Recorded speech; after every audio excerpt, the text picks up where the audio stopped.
Arratsaldeon. Baina ze arraio, agian ez dugutuna arratsaldez jasoko. Kaixo. Egia esan, ez dakit oso ondo nondik hasi. Neu ere, egoera honetan berria bai naiz. Baina tira, ezer baino lehen kokatzen saiatuko naiz.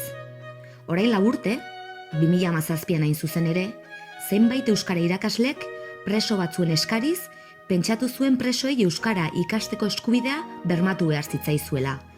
Eta une hartantxe, euskara eskolak ematen hasi ziren. Ahal izan zuten modurik hoberenean.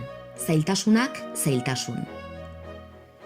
Hiruzpalau irakasle euskaltzale eroren burutazioa izan zena apurka-apurka hazten joan da. Eta urte hauetan 40 ikasletik gora ibili dira euskara ikasten, eta beste horren beste irakasle, pentsa. Hori bai, ez omen da bide goxoa izaten ari. Ikasketa prozesua gauzatzeko zailtasun ugari baitituzte irakasle zein ikasleek. Eta tamalez, berehala konturatuko omen gara horretaz. Euskara kartzelan ikastea ez da ofiziala. Hori dela eta, arazoak izan ohi dira ikasmateriala sartu eta ateratzeko. Eta baita, aurrez aurreko bisitak edo deiak egiteko ere, besteak beste. Baina dena ez da iluna.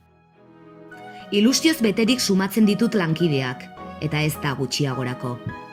Hasieratik dabilen irakasle batek esan dit, ikasleen 80% baino gehiagok lortu duela mailaren bat egiaztatzea. Hori da marka hori. Eta horra hor, biontzako erronka. Gainera, garai berriak omen datoz, zeintzuetan euskara ikasteko zuen eskubidearen aldeko urratsak egingo diren.